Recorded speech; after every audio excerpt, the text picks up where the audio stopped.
This weekend, Ryan is bowling on a pinball table, Andy gets to work for the company, and we pay for our sins on the golf course. I'm Ryan.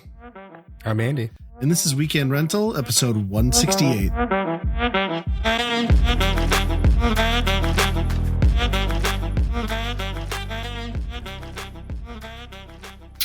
All right, welcome back, everyone, to another episode, and Happy New Year. Kicking off our very first episode of 2024. God, that feels weird. I swear 2023 was over in like 2 weeks. Yeah, it seems like it was just 2000, right? Yeah. It was the last good year. Now we brace for the apocalypse and the downfall of our government and society. But hey, we got 11 months, the right? Weather's good. The weather is good, you know. It's nice and warm. We're preparing us for the hell we're about to just permanently exist in. Yep. Yeah. How was your holiday break? Pretty good. Yeah. Took most of all the days off in between, which is nice to just have that extended time. Right. Actually got to play some video games. So yeah, it was good. How about you? Always a plus. Oh yeah, same. It was just kind of came and went. I think the biggest thing was just we just talked about how the weather was so nice here, which it was, but then we got a catastrophic, like freezing rain ice storm. So it was pretty sketchy around town. I think, you know, we were pretty lucky in the Fargo-Moorhead area to not have lost most of our infrastructure and kept our power on. I ran out and stockpiled up on gas and had the generator ready to go because I thought for sure it was inevitable.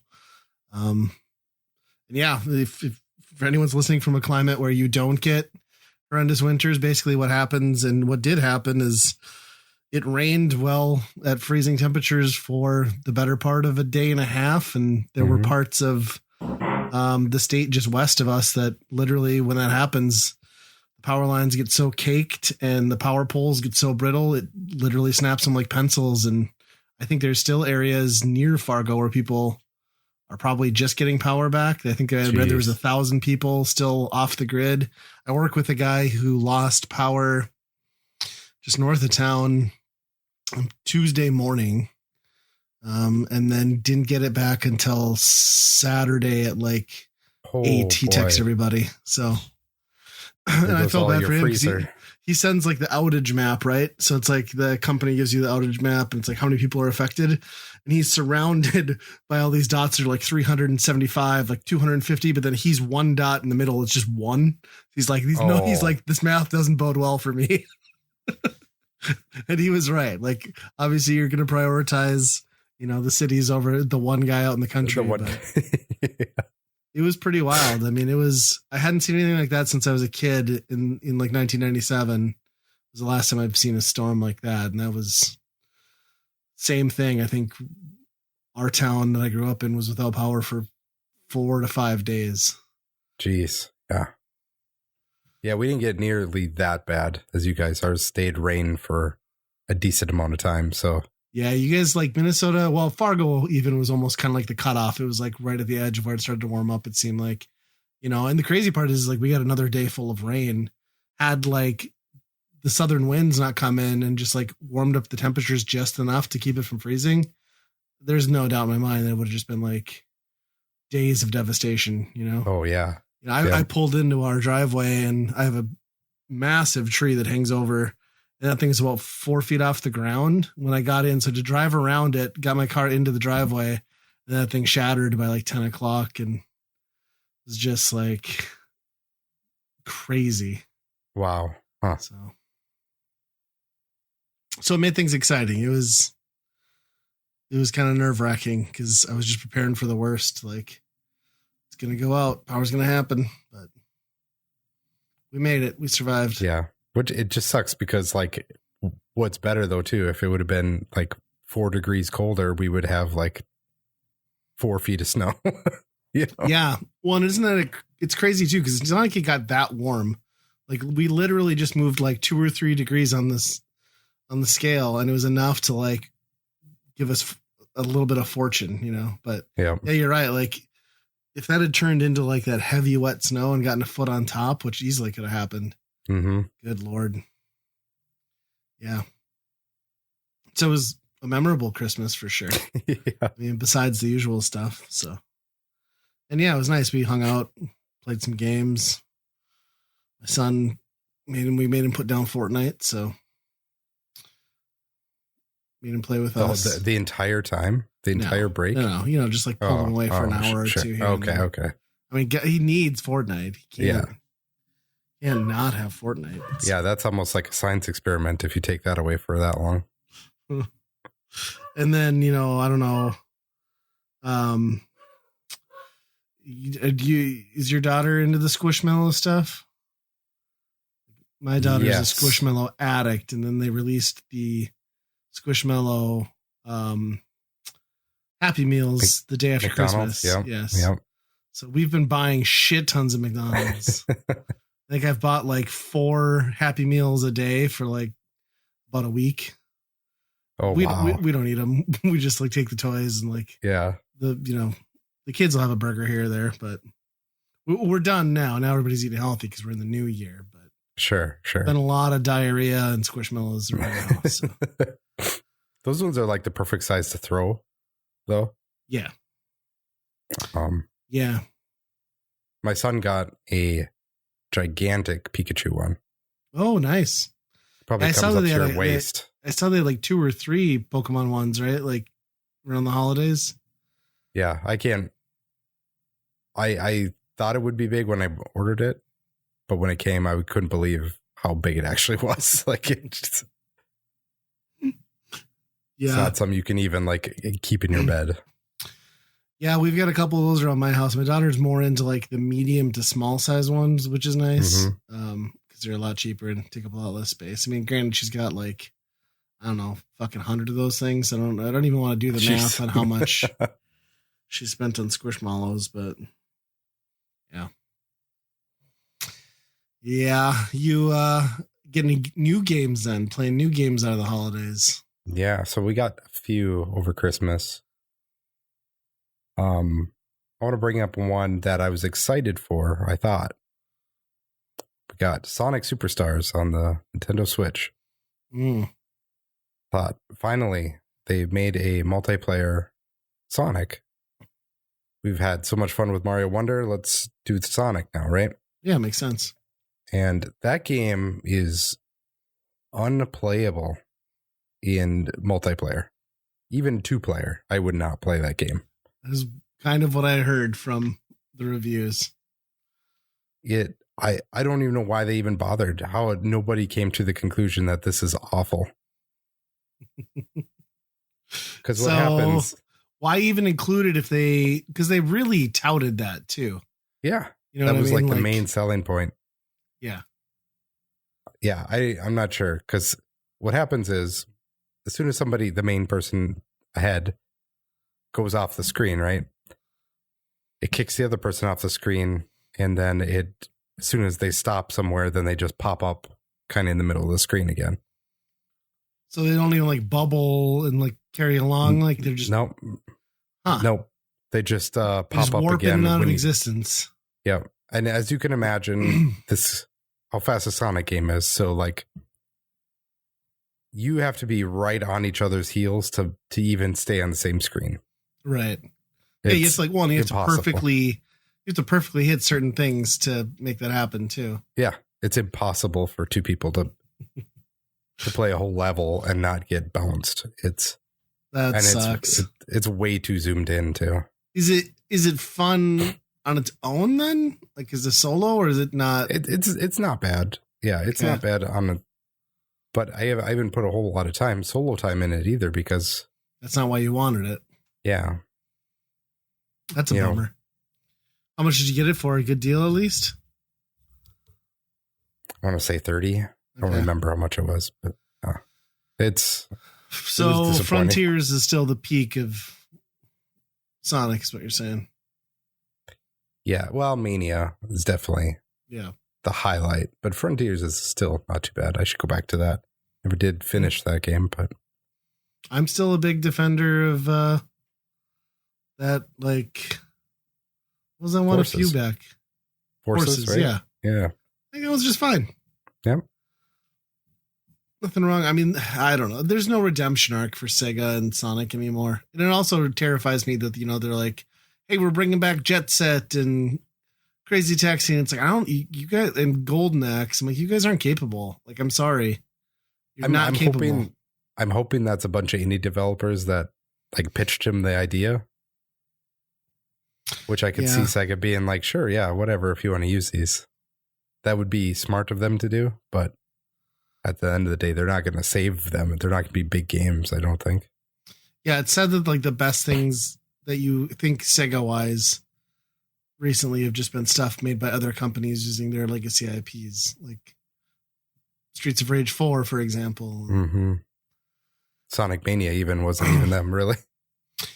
Speaking of that, like Streets of Rage is just random quick side note. It just makes me think of Limited Run. I didn't realize that dipshit Douglas guy finally left Limited Run this last year. Oh, no, I didn't know that. He must have gotten sick and tired of like telling all their customers what fucks they are for complaining about anything.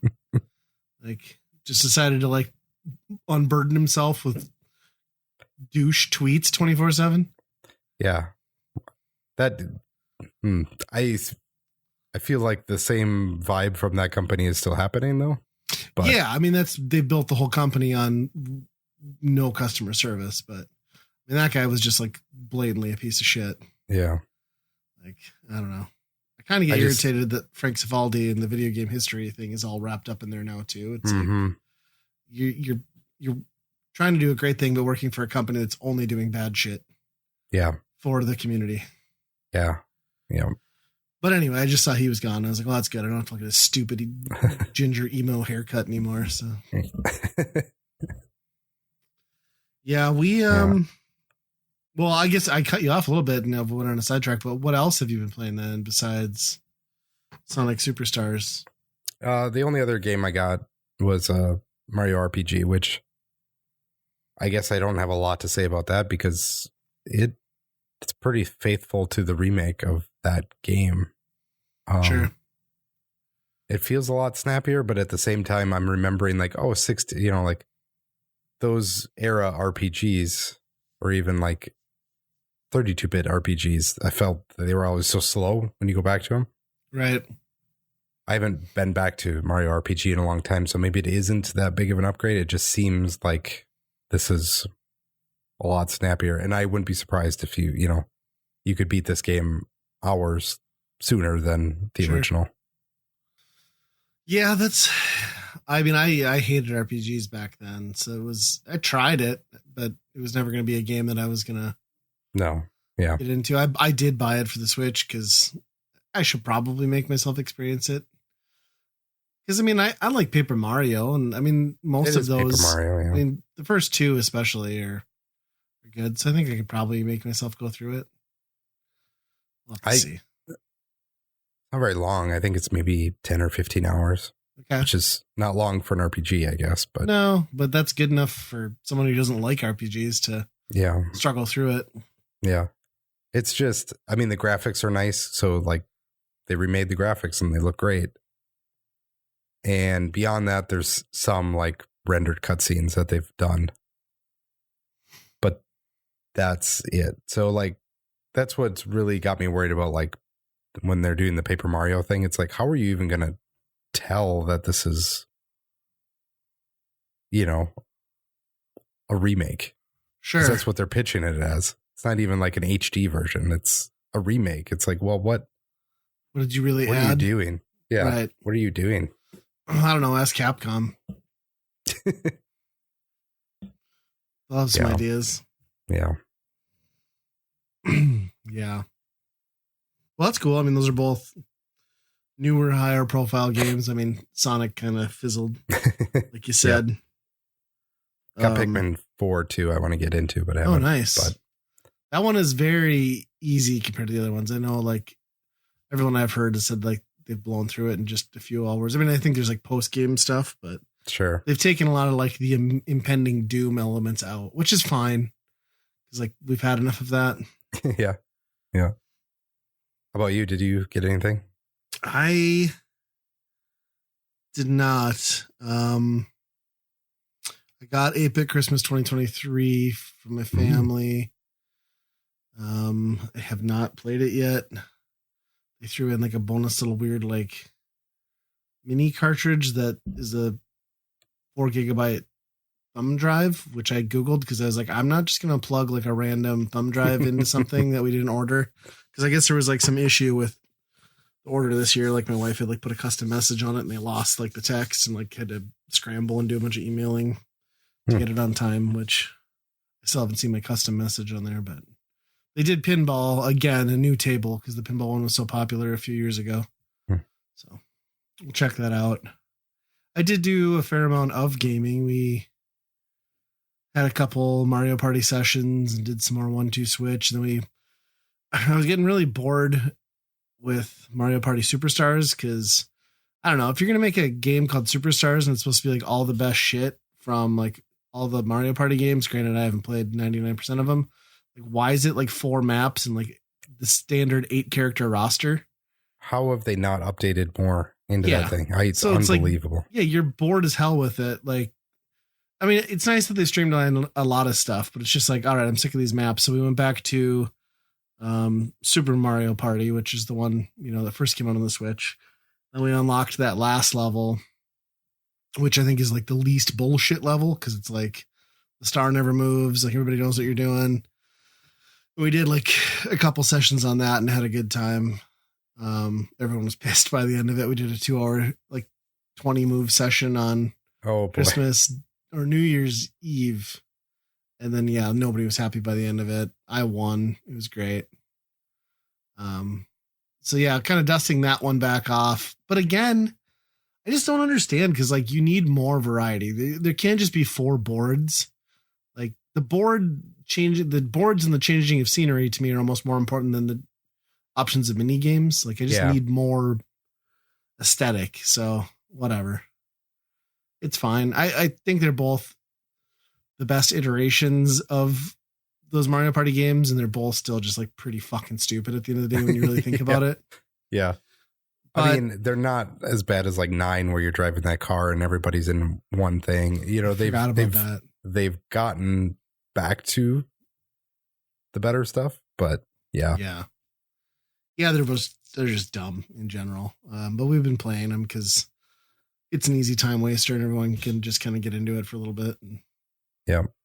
I think there was a 10-turn one that happened in our house. I was not a part of it, but nice.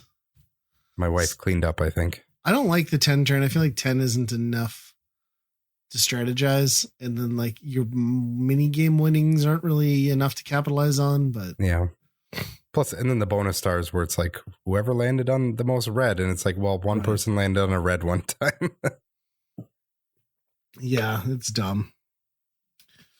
Dumb games. I mean, they keep getting made though. And I guess I've bought a couple of them now, so I'm not helping anything. I think I saw that chart of like all what games the Switch have sold compared to like PlayStation's just like top games ever that they've made. And like Super Mario Party is like sold more copies than anything PlayStation's ever sold. It's just ridiculous. Bonkers. We need Sega to bring back where's the Sonic Shuffle reboot? Yes, there we go. The painfully slow, laboriously drawn out offshoot of Mario Party. I think it was made by a couple of the same people. I know they got a couple of people from the Mario Party team. Yeah, they did. Yeah. And that was a tough game to like. That was like hours. I remember that being like, okay, we're in for like a 4-hour stint here. So everybody can stay, right? Like, let's go. Yeah. Yes, that was nobody's really making those again anymore. No. It's just Mario Party. Yeah, Fortune Street was the last one on the Wii that I can remember being kind of like that. But yeah, that was about the extent of my gaming. We watched some stuff. I watched that Zack Snyder Rebel Moon Part 1, which I didn't realize was supposed to be a 2-part thing. So yeah, they made like a Star Wars movie without Star Wars people for Netflix. It's fine. No, it's not good. It's fine. I mean, it's got a huge budget. It feels a lot like Star Wars. Then they really like shoehorn in like a bunch of characters they don't really explain anything about. And then the film's over. So like they add all this stuff right at the end and like you don't get any back. I assume part 2 elaborates, you know. And then they really sell it, at least in the trailer, on the guy from Sons of Anarchy being in it. Oh, yeah. He doesn't even have that big a role, and let's just say his character will not be appearing in the second film. Really? So they kind of pinned a lot of stuff. Guy on that. He's not. He's like a bit part kind of. I mean, he's integral to the plot progression, but he's not even. I don't know. It was a weird movie. I read that they like actually did try to pitch it to Disney and get it made as a possible Star Wars universe thing or a series. Oh yeah. And it feels very much like that. And even like the opposition, it almost is a little bit Warhammer-ish because it's all about like this mother world and like it's basically just a race of like crushing, like all-encompassing everything in the galaxy will be ours. So it's kind of like Warhammer meets Nazis meets Star Wars, which I guess, you know, the Star Wars thing was like they were kind of Nazis, right? Just in like white jumpsuits, but these guys look way more like Nazis. Like they really dress like Nazis. So. Yeah, I don't know. Watch it, I guess, if you pay for Netflix. Okay. They made it. I might be. Well, here's what interests me about it, because Zack Snyder movies are usually, you know, pretty big, dumb action movies that at the end of it is just one mind-numbing, huge battle of some fight. Yeah. So I'm interested in a part 1 and part 2 because I feel like part 1, you get a decent movie without that just mind-numbing action at the end. I mean, it still ends in that. Okay. It's just maybe not like grand scale. It's more of like mid-tier fight. I mean, that's kind of it still comes to that. There is a lot more contextualization, and I think that's where the film falls apart is like there's not enough time to really build or invest or make you really care about any of these characters too much. And the world is like close enough to a Star Wars that you're like, why wouldn't I just watch that thing? I don't know. Wow, that's wild because, you know, part 1 and part 2, you would think that would be what it's all about in part 1 is. Yeah, and they try. I just don't know if it works so well. There's nothing in here. This is like, what's that other one that nobody gave a shit about that Disney put out that was like the spaceman guy? God, I forget. There was that remember there was like a live action Disney movie with a guy who like lives in outer space. I forget the name of that. It was like a blockbuster that nobody gave a shit about. Nobody remembers. And Disney John Carter. Yes. This is basically John Carter, but for Netflix. Okay. Like you're not going to have an awful time, but at the end of the day, you're going to be like, why did I do that? And I don't need to go back. Except now I have to go back because I need to see part 2. I see why Disney didn't pick it up where they're like, we're going to make something like John Carter, and Disney's going to be like, no, we're not doing that again. I get the same walk away feels, you know, I could see where this is going to like, somebody could be like really invested into this potentially, but I think your average audience is going to be like, all right, you know? Yeah. So I think I'm more excited that I found out that Netflix redid their tiers, which I had no idea about. I mean, I knew the prices were going up, but I didn't realize they added a pay for ads tier. Because I've been bitching about how it's an overpriced piece of shit streaming platform, which it is in comparison. But now you can get it for $6.99 with ads. So that's what I did because fuck $17 for whatever reason. So. Yeah. I have a feeling there. I'm going to do that too. I also got a notification from Amazon that they're like, hey, your Prime Video is just going to have ads now. So what? Good luck with that. Yeah. What do you pay? Like it's like $130 a year. Yep. But there's good news, Ryan, because you can pay $2.99 a month for an ad-free version of Amazon Prime Video. And they don't even like allow Amazon Prime shipping on like 70% of their products anymore. So what's the value there? Yeah, there's not much. Oofda, that sucks. That one I steal for free. So yeah, that's good. There's nothing really amazing on there that wouldn't be one that I would buy separately. No. No. But Yeah, I think most people who have Amazon Prime just have it as an offshoot of their ability to get stuff shipped cheaply. So yeah. Well, speaking of Amazon, I might as well segue into I got an Amazon order in today, and I have had my Legends at Games pinball thing forever. And I'd done some upgrades and bought some parts so I could do stuff with it later down the road. And I'd bought the arcade faceplate swap out a long time ago, which basically gives you like a miniature joystick, fighting controls, the layout for the buttons, and then a trackball. And then it's like bring your own game, which we've talked about, the Coin Ops X, which you've done with some of their products. And I was just like on Amazon one day, and I just happened to like, I'm gonna look, I'm gonna see what they got for Legends pinball stuff. And here there was a guy selling the thumb drive, like pre-formatted, already like set up for the Legends pinball tables, totally illegal, not a product anyone should be selling. Yeah. 755 ROMs. It was $60. It was like, it was going to cost me $30 to buy a decent thumb drive anyway. All right, let's roll the dice on this. Came in very bootleg. The guy has printed out instructions on how to install it, and it's just like standard 8x11 paper. And then the thumb drive he sent me was just a SanDisk, and he just cut the top, how the card is, so it's like sealed. He just cut it in half so that he could put the formatted thumb drive back into that. And then he taped it to a piece of paper and folded that up in the envelope too. So super sketchy. Works like a charm though. So I got that all set up, and yeah, there's a lot of like 80s and 90s arcade on there.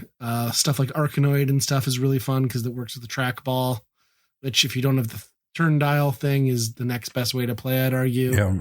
You can do Centipede and stuff the way it was intended. I got Capcom Bowling, which everybody knows is like my favorite arcade game.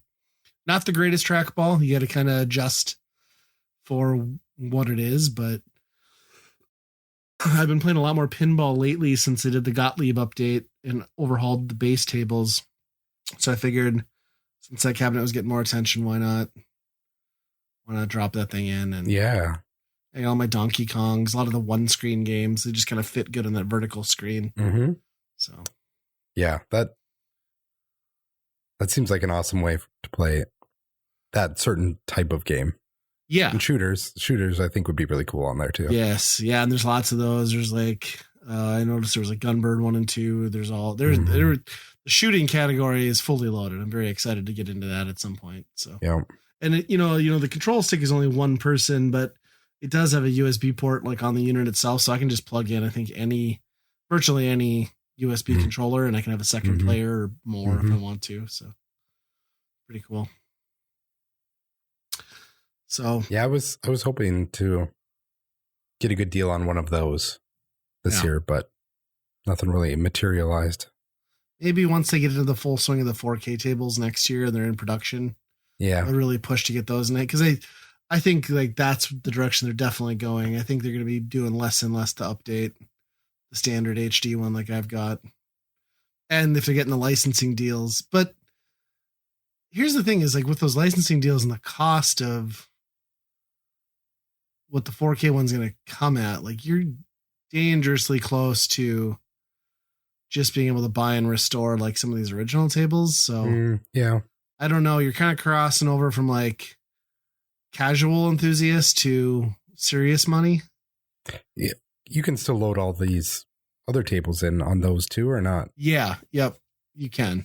So yeah, they're still like I think they still have the standard Gottlieb pack. I'm not sure though. I haven't read the details on the full list, but I know the App Store would be there, so you could do whatever. It'd just be themed to like one table.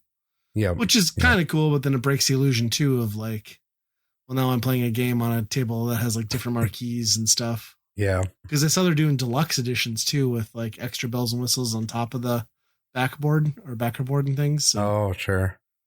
But none of it's like inside on the playfield or anything, right?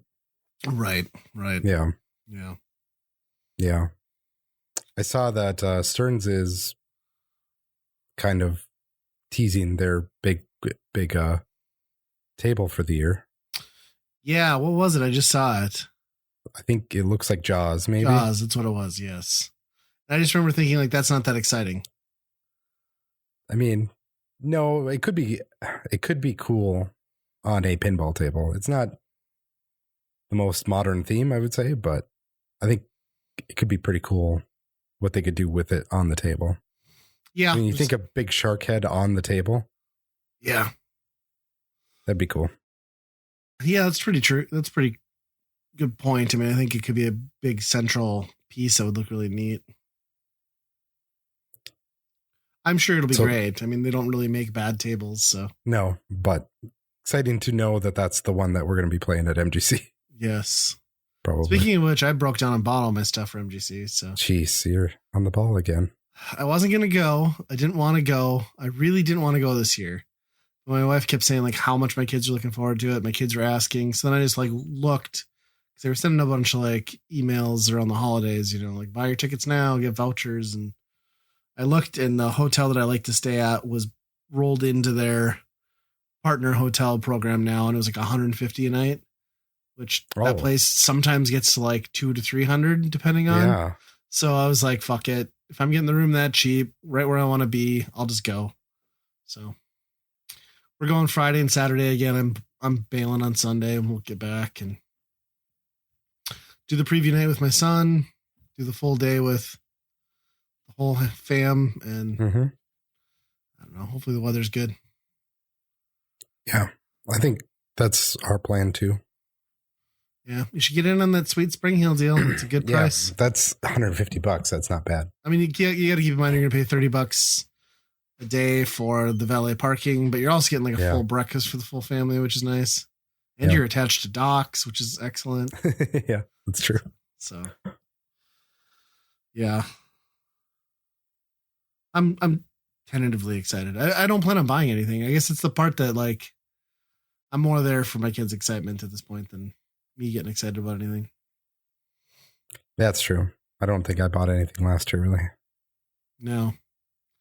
I bought one NES homebrew, I think, was which I still haven't played. That's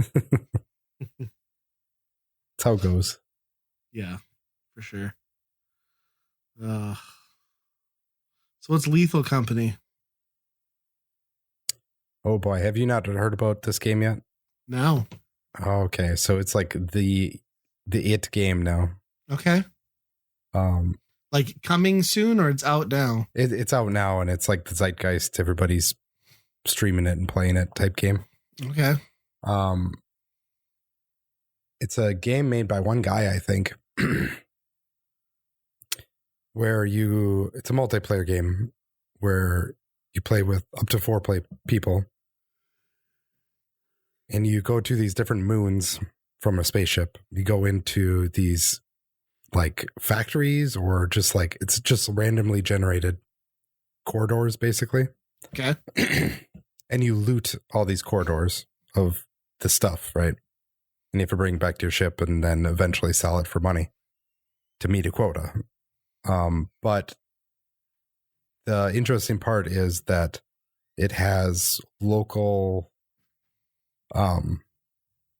voice chat, so you can only hear people when they're next to you. Okay. And these corridors are full of jump scare monsters that do a whole bunch of weird, creepy stuff to you. Is this most of it's first person shooter, or what type of game are we talking about? It's first person, but it's not a shooter. There I guess there are guns in it, but that's not the main thing. It's basically like, just get in here, get in this place, try and find stuff before monsters get you. Okay. And when you die, your voice cuts out. Nobody knows that you're dead, really. There is a screen on the ship. So if you go back to the spaceship where it's landed, you can look on the monitor and you can kind of tell. Okay. If people, if they aren't moving, then it's like, okay, they're dead. They're probably dead. Right.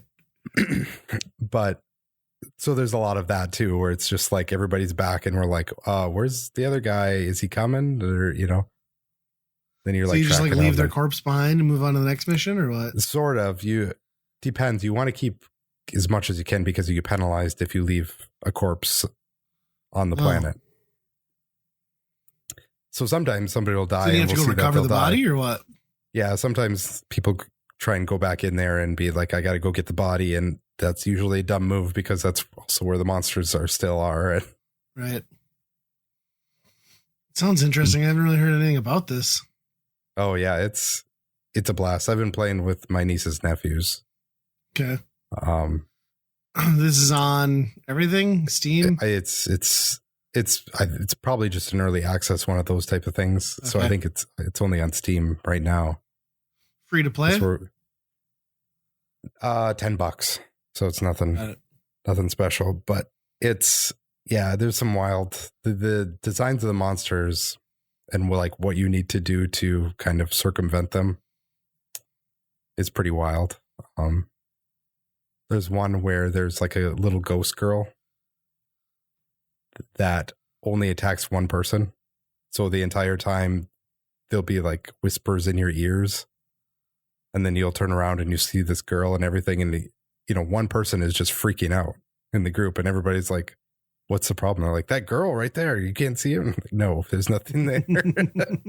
So it just sounds like one of the person in your group is just going nuts, Nice. That sounds interesting. I could see that being fun. Yeah. I don't like jump scares, so it sounds like not for me, but no, it's one of those that's fun to watch played too. Like if you just watch a stream of it, it's one of those type of games.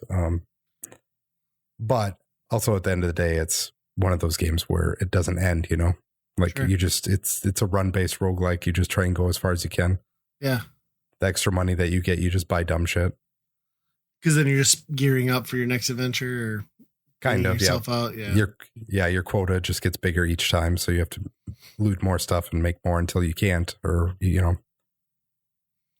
but there are some weird stuff that happens in there.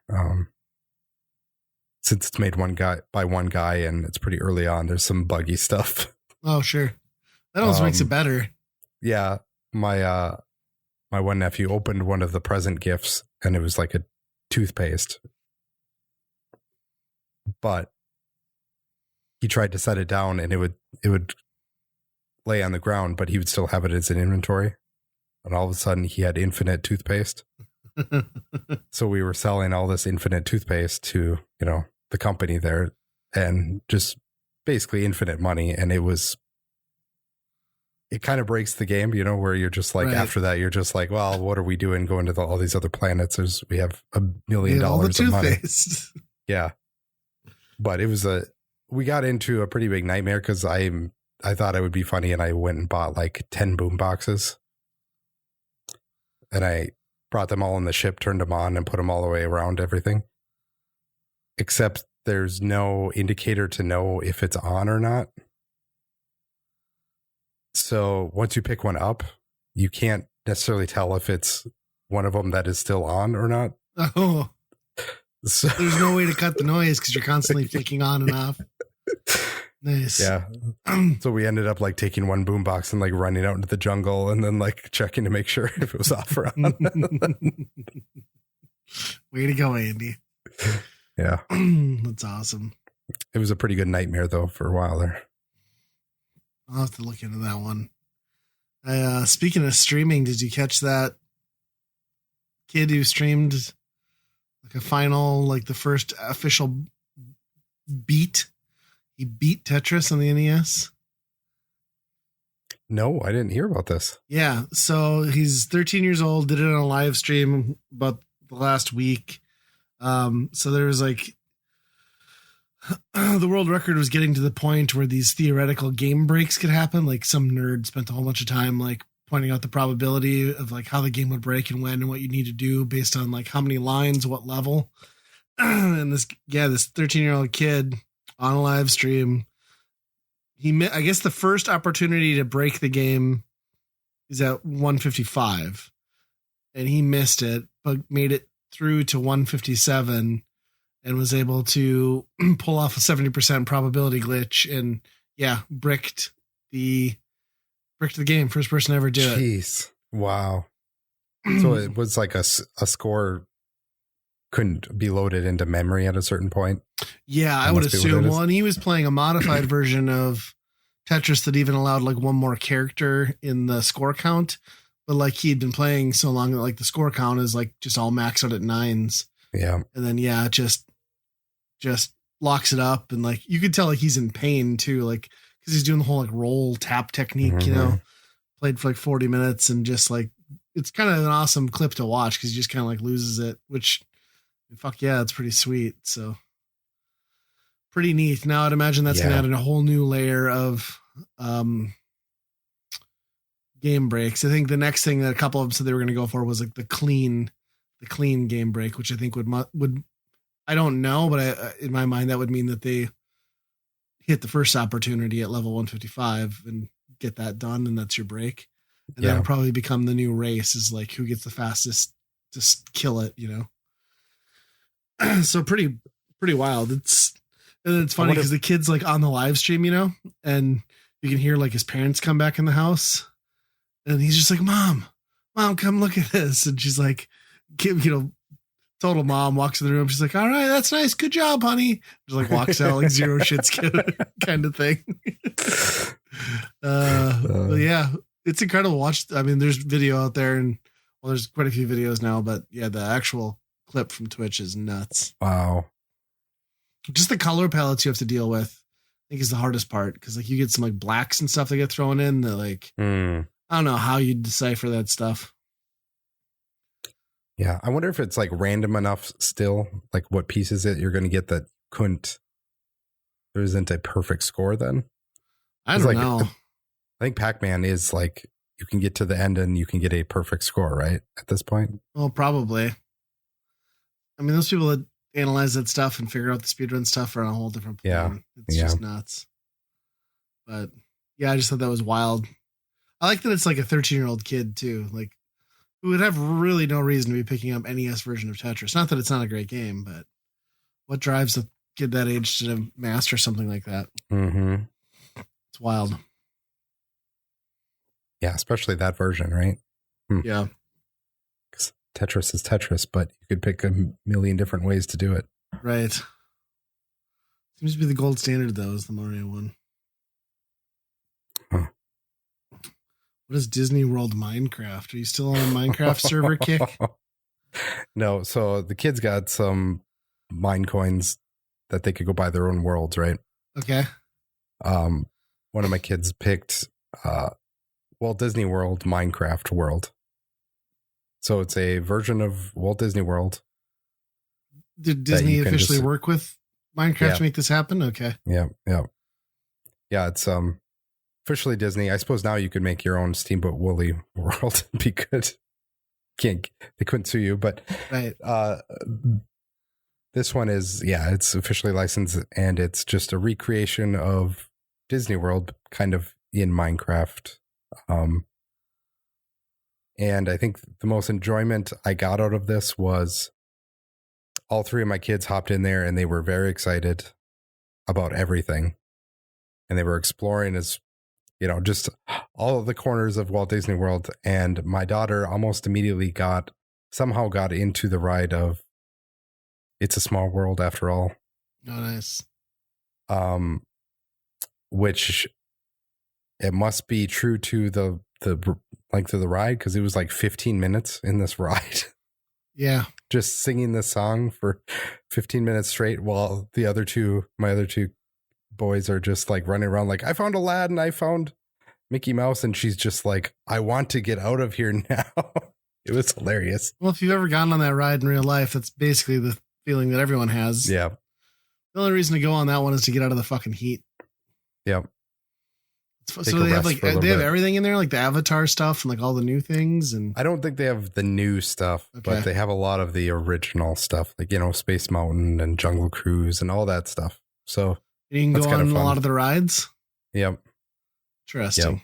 They're all they're pretty good facsimiles of the rides. So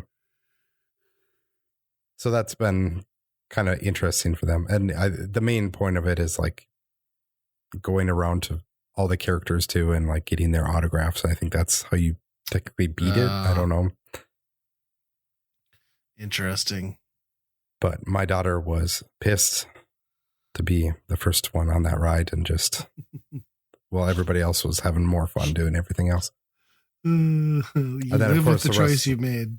Yeah. Of course, the rest of the day, everybody is singing that song in the back of their mind too, because it's stuck in everybody's head. That thing's hell. I think one of my favorite clips on the internet is like of people on that ride where their ship sinks or their boat sinks. They're like halfway in, then you're like in waist deep water, like walking out of Disney. That sucks. Yeah. Yeah, that'd be pretty awful. Yeah. That's a ride that they could probably get rid of, and I don't think too many people would miss that. Probably not. Yeah. Creepy animatronics? No thanks. Yeah. Yeah. The good news is now you don't have to take them all to Disney. So right. They've lived it. Right. It's much cheaper. $20 is way better than 20 grand. Whatever. Sadly, yes. My son, he decided to buy some world based on a YouTuber. So I was like, oh, okay. Which YouTuber? Crafty, I think his name is, or something. Okay. I haven't heard of him. Yeah, so he bought that, and I was like, I wish he would have just bought an M&M skin. This would have been better. Don't wish that. Don't wish that. Yeah. I was thinking you were going to say like Unspeakable or somebody, and was going to be like, oh God, the worst. It's the same type of thing. Yeah. Yeah, they're it's all terrible. Same group. Yeah, I hate that stuff. I will admit I have watched a couple Mr. Beast videos lately. Because he's had like the cool ones, like the guy who gets to live in the grocery store until he doesn't want to anymore. And then they did the one where it was like a guy and a girl locked in a room for 45 days. And then they were going to get to split $500,000 as long as neither one of them left during that period. And those two kind of went crazy towards the end. It was entertaining to watch. What a life to just do everything like that, to just make up weird circumstances. Yeah. You'd think he's done enough of those challenges on his own, though, that he's going to look back and like calculate like how many days of my life did I spend like, I'm going to survive X amount of days in this, was it worth it? I don't know. Yeah. Because he just did a new one too. It was like 7 days in solitary confinement. And he like went kind of apeshit, like nuts in there. So it's entertaining. Yeah. That guy though, like everything he puts out on YouTube is like 10 fucking million views. It's crazy. Making bank. Yeah. That's wild. Oh, that was a big yawn. Well, should we move into staff picks? Yep. I'll let you go first. Yeah. So, we were kind of looking for things to watch over the long holiday break, and we came across this. I don't know if this came out on Tubi or something like this, but it's a small series of movies. They made a couple sequels. It was called The Lord of the Rings. Oh, I don't think anyone's heard of that. Yeah, but if you have not heard of this, it's a movie. It's a fantasy movie. It's good, do you say? They're pretty good. I would recommend these movies called. I mean, they have 3 different titles. I can't remember them all. They're just Fellowship, Two Towers. So you're aware of these movies? Maybe. Oh, okay. Well, maybe they're a little bit more popular than I thought they were. Yeah. Now, the real question is did you watch the theatrical cuts or the extended versions? This was the first time I've watched the extended ones. Ooh, boy, does that last one hurt. Yeah. I mean, the middle one was already stuff like, in that one. I mean, Two Towers is very much the middle part of a 3-part story and was already rough. Yeah. But with the added stuff, it's long. And then just that final Return of the King, I feel like is just shy of 5 hours, right? It's like 4 minutes and 45-second runtime. 4 hours. And yeah, it's right around there. Yeah. It's stupid long. Yeah. The part that I thought, with the big payoff of extended versions, I would have thought there would be more stuff at the end that was like, this is the type of stuff that happened after the story, but they didn't really like touch on any of that in the extended. What do you think of the Pan's Labyrinth, like giant eyeballed guy from Return of the King? Yeah. I was like, yeah, I can see why they cut that. Yep. Wasn't needed. No. Yeah, I think the thing that I like about the extended cuts the most is they do a better job of capturing Gandalf's character from the books, where he is just a dick to Merry and Pippin because they're morons. Yeah. So it's nice to see them like get shit on more from Gandalf, because Gandalf overall in tone is a much friendlier version of himself than he is in the books. Like he's much more blunt, I would say, and intolerant of stupidity. Oh yeah. He's constantly just basically ripping Merry and Pippin a new one, which they deserve. Yeah. So yeah, there's a lot more of their stuff in there too. Like I feel like those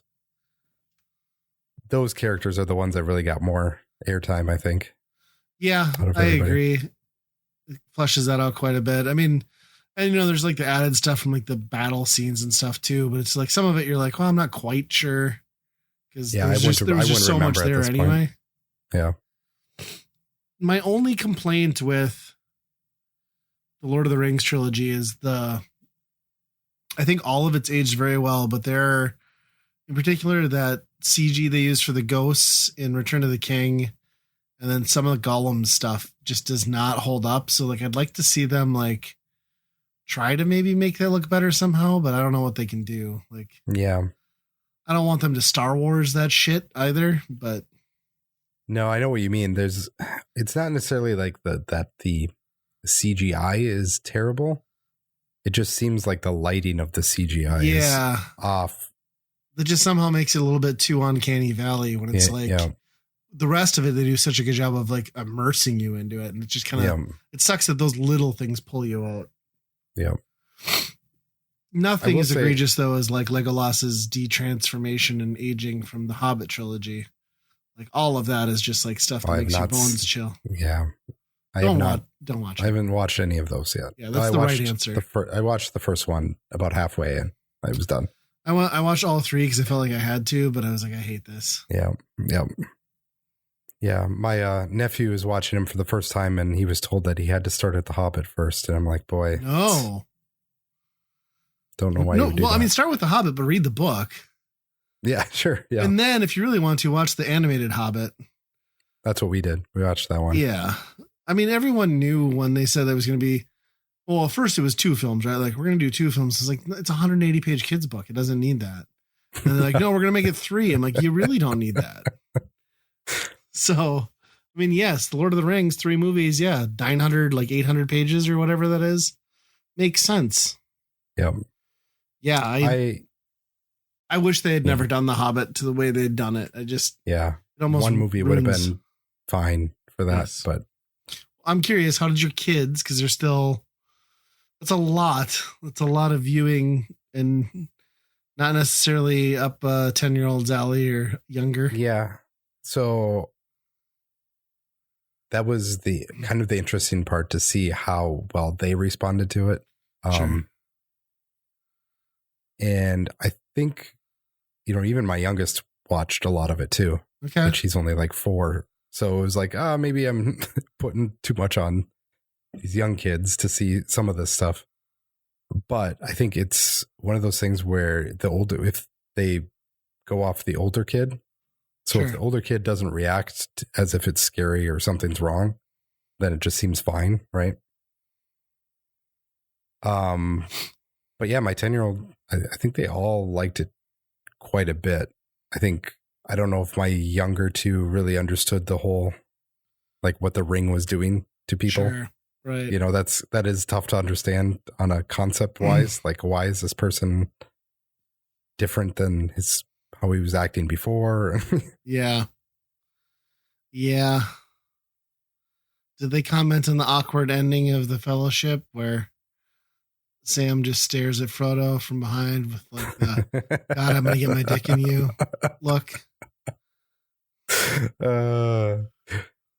No, and that's the thing about these. Like, I guess I haven't really thought about it until this past viewing, like how much Frodo is worthless in all of these movies. Like, he doesn't do anything heroic. He doesn't do. Right. He's just like a vessel that like barely maintains his sanity.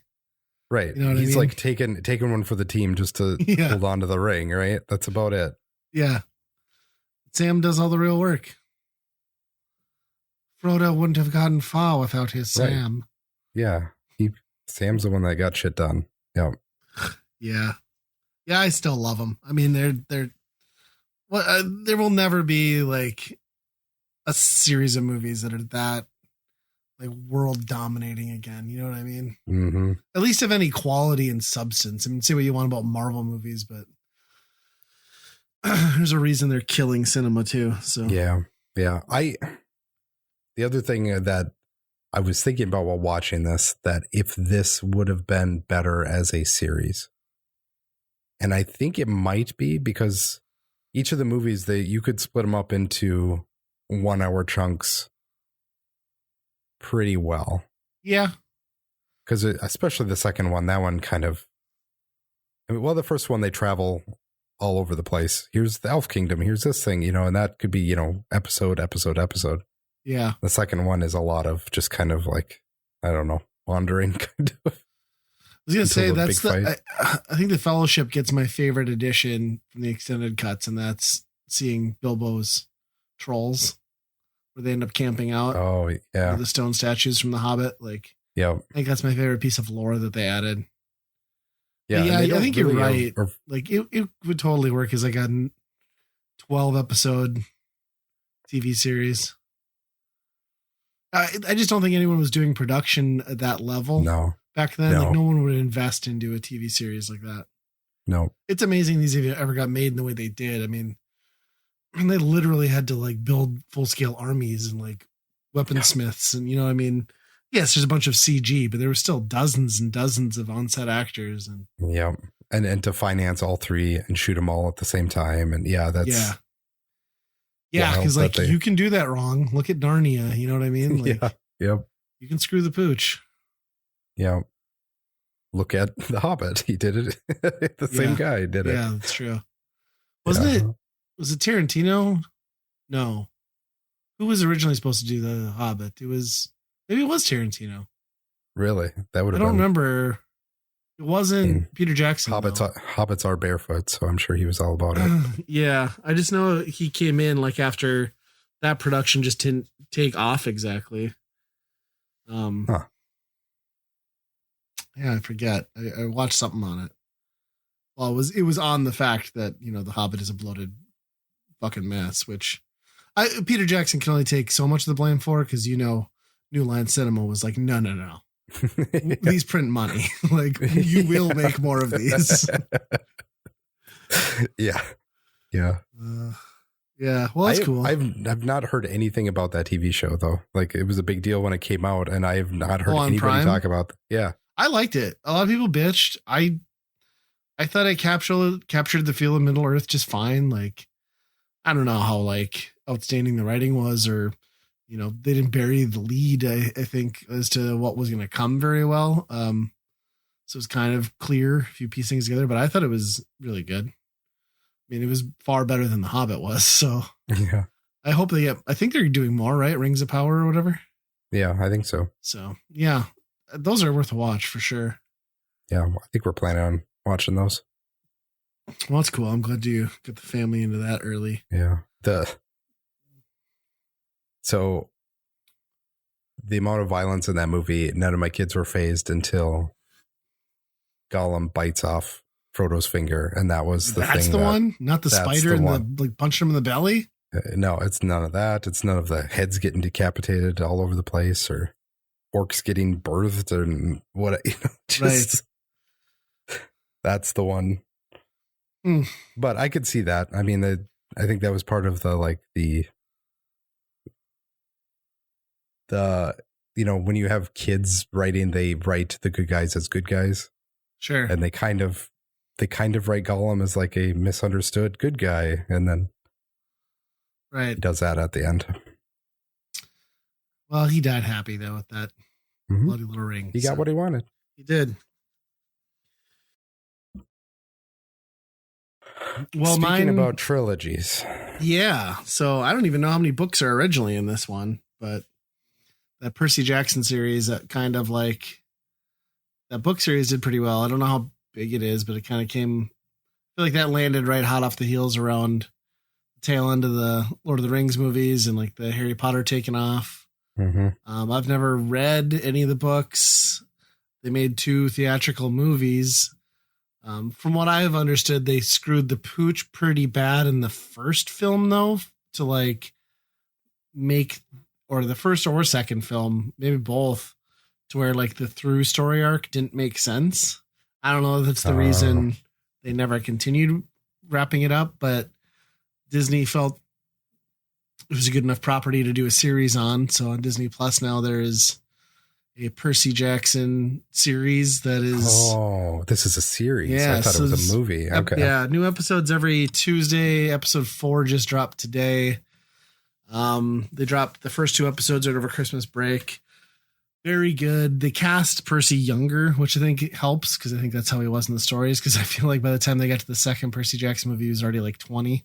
The actor was. But yeah, it's been good so far. Episodes are 30 to 38 minutes long. It's been pretty entertaining. My wife or my daughter was so like into the first 2 episodes, and we told her how there were movies too. Well, books. I guess we should have been like, there's books. But we told her there were 2 more movies. So like after watching those, she immediately went down to her room and like binged both of them on streaming. So is this are they rebooting it, or is this a continuation of those? No. It feels like they're kind of rebooting it from the beginning because it's the same introduction. It's the same chase from the Minotaur, finds out his mom fucked a god.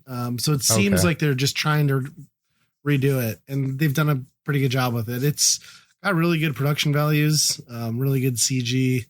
Some of the child actors are, but Well, the first one was terrible. Yeah, first movie had terrible acting too. Yeah. Yeah, I would recommend this one though. It seems very good. My kids both really enjoy it, especially my daughter. She's into the whole, I think, gods and powers and stuff. So yeah, give it a watch. Yeah, I know my son would probably be all about that too. Those books seem like they were really popular like right after I was like, I'm old enough to stop reading now. Yeah, I feel like that's where it landed for me too, because I was definitely, I mean, maybe they started coming out when I was in college, but I mean, I wasn't going to read a kid's book at that point. So. Yeah. And I don't know, like, do you know how many books are in that series? Is it several, I'm not sure. Right? I'll just Google that quick.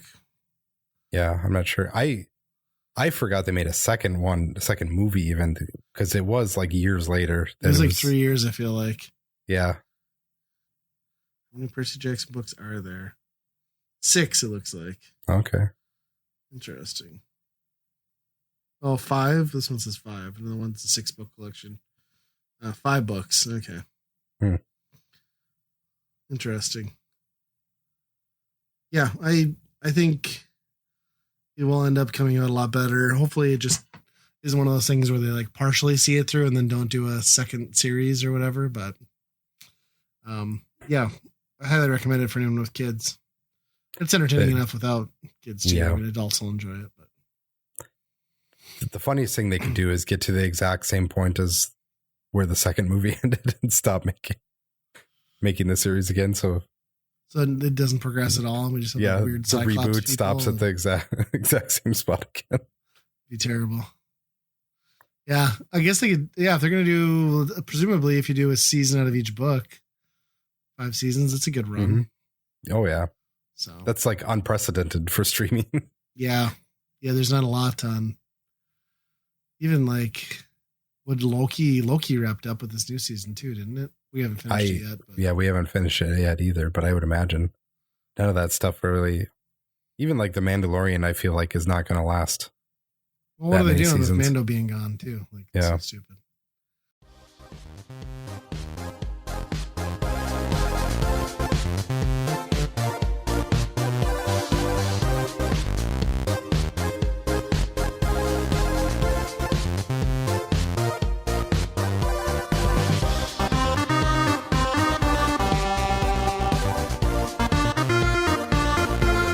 If you're having a good time with us at Weekend Rental, I think you might enjoy all the great geeky stuff found on the Geekade Podcast Network.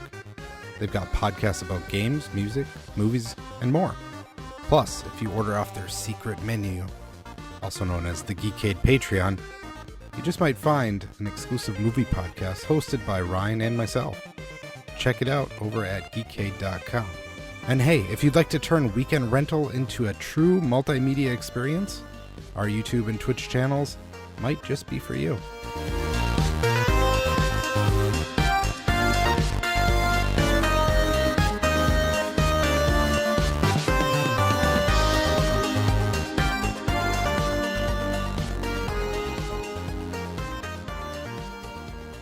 So, the Weekend Rental, if you're not familiar, we pick a game for a given system. We play it. We give our opinions as to whether we would buy, rent, or burn the game. By burn, we mean set it on fire. The game we went with is on multiple platforms. I want to say every platform, but it was also in Epic's holiday freebie bonanza. So we got it on Epic Store, and it is Cursed to Golf, which anyone who's into YouTube and follows Kinsey probably know her through the Metal Jesus channel more than her own channel. Like, she moved to Japan to become a game dev, and this is the first game that company put out. So, oh really? I didn't know anything about that. Yeah, she worked on this. So yeah, I don't know if that's the first game that company's put out, but I know it was like the first one she was directly involved with, I think, after moving over there. Mm-hmm. So Cursed to Golf is basically a retro style roguelike puzzle platformer with golf mechanics built in. It's as much about almost platforming and puzzle solving as it is about the actual golf mechanics, which really only come into play in terms of like the physics of the golf ball and then your traditional timing gauge that you see in every golf game. Yeah. It is not what you think. Basically, it opens up with a cute little storyline where you're this like nameless championship golfer who's going to sink their final shot to win this tournament, and lightning comes down, strikes your club, you're dead. So then you go into purgatory, in which you have to complete golf purgatory. Specifically, you have to pay off all your sins with strokes. So if you beat all 18 holes, you get to reclaim your soul and go back to Earth, presumably. So is the loose plot. Not that this game really needs a plot, but it's cool that they put it in there. And I think the fact that they like stick to the plot and like add to the lore as much as they do is kind of, I don't know. It adds a lot to the game, which would otherwise just be your straightforward like indie, click and figure it out sort of affair. So the fact that they put as much time into the backstory as they did is impressive. Yeah, and that's usually indie games are front loaded, and this one is pretty front loaded. I mean, it's got a big tutorial and a lot of stuff going on. But from what I can tell, and I haven't seen it, it varies quite a bit as you get farther up the holes, right? Yeah. I did not make it very far. Oh, okay. In this game. I got to the first boss and I felt I was doing pretty good, but just ran out of shots. Okay. Yeah, I crushed the first boss.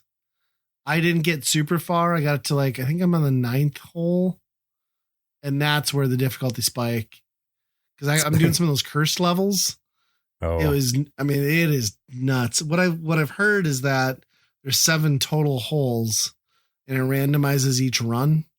So, if you die, you go back and you start over. And I guess, so you could run into some more challenging stuff earlier on. It's pretty cool. So the play mechanics, it's golf, but you aren't going for a set par score. Basically you start off each hole with this is your number of strokes that you have. If you run out of the strokes before you reach a hole, sometimes there's multiple holes on a level to finish it, then you're dead. And then you lose, and it's a roguelike, and you reset and you lose. Well, there's abilities to offset some of it, but basically your key to success is in these very large multi-path, non-traditional golf holes. Think of them more like a roguelike dungeon and the layering that you would expect there. you get these ace cards, I think is what they call them, right? Yep. And that's really where the gameplay comes into play. You could try to play it as a traditional golf game, but these ace cards give you things like turn your ball into a rocket, turn your ball into a drill that can dig through, reverse direction, stop time, add, practice shots, add strokes to your stroke meter. It all there's a bunch of stuff. It's basically, that's like the stuff that you would kind of associate a lot with like a roguelike, is like getting all those random abilities to boost your character, and stacking that up and getting the right run is where you can break these levels in very interesting ways that you might, maybe something that took you 15 strokes the first time, you could get done in 2 or less, So it's really interesting in that way. I think it's very approachable, but I think that stuff combined with the golf mechanics and the timing part of it just like kind of broke me mentally on a few things. Cause like you have the idea, you're like, here's what I'm going to do. Here's what I'm going to execute. I got one ace card to pull this off, and then I'll fuck up the timing with the power or the stroke by like a millisecond. And like my brilliant idea just like all unravels because the ball had a little too much heat. So it kicked off a thing and then fell into spikes. And now I can't redo it because that was the only ace card I had that allowed me to do that. And that stuff fucking made me want to like smash my controller a couple times. Yeah. This game I feel would have changed everything if I could control the one side of like the arch, right? Yes. Of your shot. Like there's so many golf games that you can control that. You have a power meter that goes up and down. Yeah. That's your timing mechanic. But the other thing, you can adjust your arch and you know exactly where the ball is going to be when you hit it. And this game does not do that. The arch kind of flings up and down, and you have to hit the timing just right. Yeah, so both your power meter and your arch meter are on a golf timer, as you pointed out. So like no matter how well you prepare, there's still a fair amount of chance because you just twitch or you're not patient enough, and it just screws you. And I feel like to win a hole, you have to win. You have to nail every shot. Because if you screw up once, I mean, there are mulligan cards and stuff like that. Yeah. And there are, you can kind of like decide to go a different route or whatever. And it still works most of the time, but it just doesn't feel as good when you're just like, oh, I can't do the plan that I was originally going to do anymore. And sometimes I still try and go for it. And I use 2 more shots just trying to do that, and it doesn't work out. I think that's the part of the game that really got me, is where like a run can fall apart so easily on one missed shot, and then you're wasting 3 other shots to get it, and you're just done. And it's like, that to me was really bad design for a roguelike like that. Like just to be like one misstep, well, you're done, I agree. And it's like super frustrating when you're in some of those where it's like you've invested 10 minutes to get to the point where you're at. And then you realize that like it's all for nothing because you just doing like your one like shot. And it's worth noting too that they try to entice you strategy wise a number of ways, obstacles being one of them, but they also give you these like golden statues where if you play through them and crush them on your shot, you get bonus strokes added onto your par count. And which sometimes they're really tempting, but end up putting you in positions where you waste 2 to 3 of the bonus shots you got anyway. Yeah. So the game's pretty sneaky with that. Yeah, the gold ones are definitely worth going for. The silver ones, on the other hand, I feel like I went for those and then I ended up using more strokes than what I even got out of those ones. Yeah. Yeah, there's just so much stuff. I mean, I don't think I've seen all the ace cards yet. I mean, there's some really inventive stuff. Like I like the portal one too. You're using like portals from Portal essentially to do exactly what you think they'd do. Yeah. I really like the rocket ball one where you just decide where to go. It can cut corners and just do that one just reminds me of like Metal Gear Solid. I'm just like, I'm Solid Snake. Yeah, it's really cool. And I think there's 4 different environments. I only got through 2. I got through the main and then the Oasis. And And yeah, the boss battles, like you mentioned, is really just you playing against another computer AI opponent, race to the cup, essentially, with the added twist of new trophies that cripple the opponent for a shot instead of giving you extra strokes. So yeah, it which gives you a little extra layer of anxiety. Right where you're going to be. Yeah. Yeah, I will say the one thing that I both appreciated and didn't like with this game is thematically, especially musically, this game lifted very heavily from one indie game that everyone's played a bunch. And that would be Shovel Knight. They basically just built golf on top of Shovel Knight.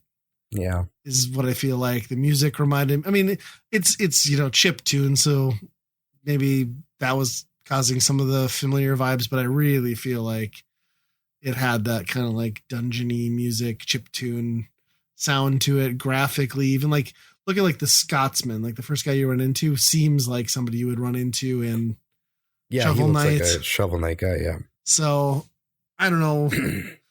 I'm not going to knock him for having an art style that was like seemingly derivative of another IP, but it's a really interesting and unique gameplay element. I mean, I can honestly say I've never played anything like this. I feel like I've played a golf game that has like portals and stuff like that in it, but not in a roguelike fashion like this. Like What the Golf? You ever played that? Where it's just like increasingly weird stuff? That's weird. Yeah, that one's fun too. Yeah, so it's kind of, I feel like it's a really good idea, but I also feel like it's a very risky idea because it's like only certain people are going to like golf games, right? So like those people probably aren't expecting to get this out of a golf game. Yeah. And people who are into like roguelikes and that sort of stuff might sleep on this because they're thinking like it's a golf game. Like, it's just golf. Yeah. But I think once you get in there and the nuts and bolts, it's pretty good. Like I found myself wasting like 3-4 hours, like on a couple sessions, just like getting really hooked into it and buying more ace cards and seeing what goofy stuff I could do. And then I like the whole path choice too, where you can pick like get a bonus prize, but go to a cursed hole, which the cursed hole is basically just like every so many strokes, they throw like some blight at you, whether it be a rain or upside down, which is fucking awful. So it's kind of neat that you can choose like the more direct path or the risky path, but get more reward for it. So yeah, I feel like that is almost like the standard roguelike thing now. Oh, really? Yeah, like Slay the Spire and Inscription. There's another one that I was thinking of that did that exact same thing. Okay. Where you had like a map and you picked different sides. One usually has better stuff, but you're going to pay for it later, you know? Right. Yeah, for sure. More challenging. Yeah. The one thing that I was disappointed in that I thought might have been good for this was to earn some sort of permanent upgrade, you know, like, oh, your driver can hit farther. Yeah, I was waiting for some sort of thing, some sort of like progression slightly that would make at least you could make roguelikes make the early levels easier. I think that's good design. Yeah. It's like if you can make the game that you can power through those early levels easier, but still making the last stuff just as challenging.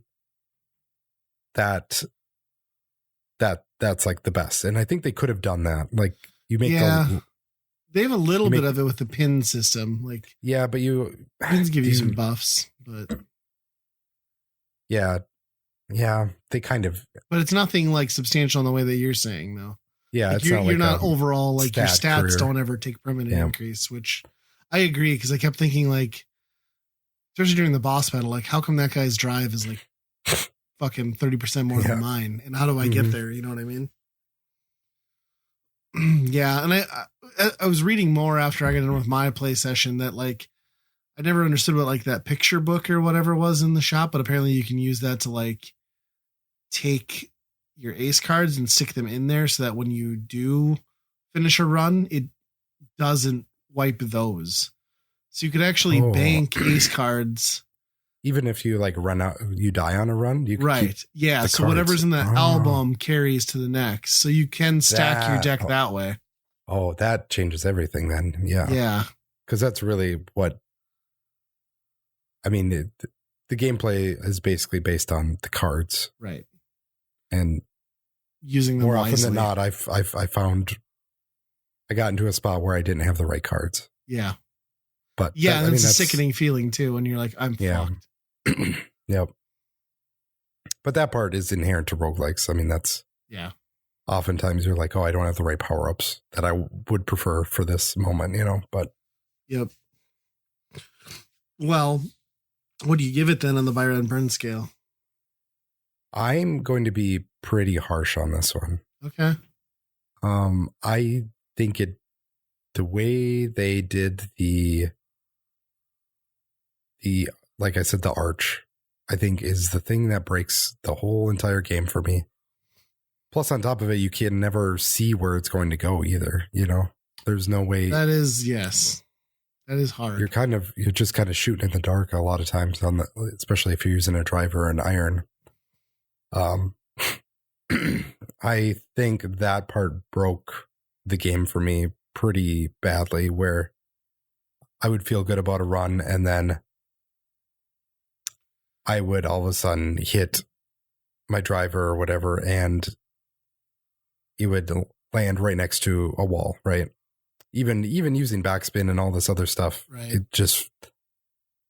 I was getting in a position where it was like, okay, well, I just wasted 3 strokes. And you can't do that in this game. You can't just lose 3 strokes. You're done. Yeah. There are way too many situations where you end up having to grab the wedge and chip it back an inch just so you can make the next shot.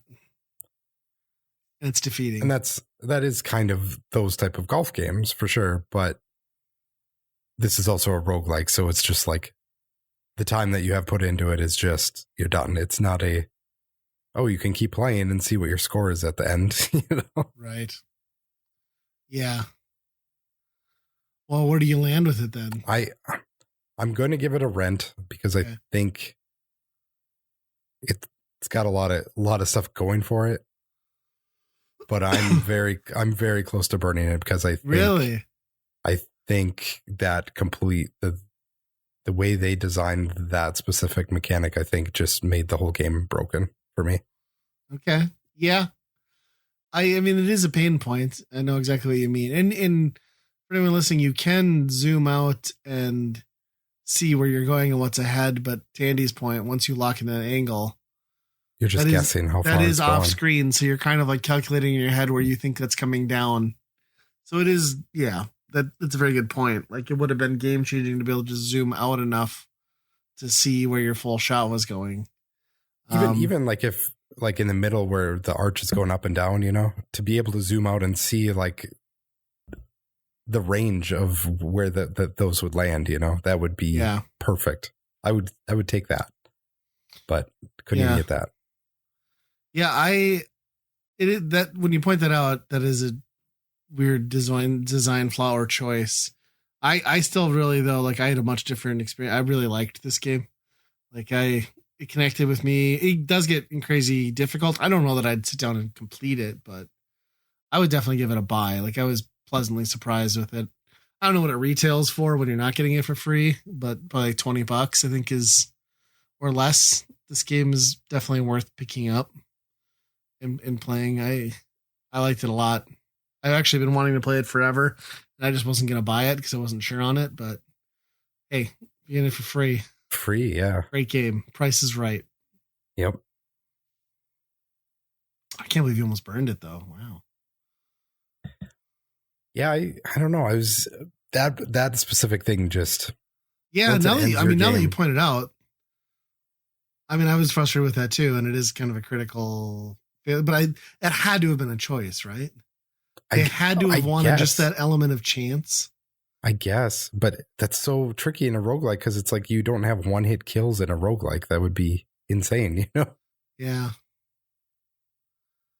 Yeah. I was reading it took reading a couple reviews, and it took people around like 10 to 20 hours to get like a good, clean 18-hole run. So, and it was mostly coming down to banking enough ace cards that you never had to worry about them, is basically right.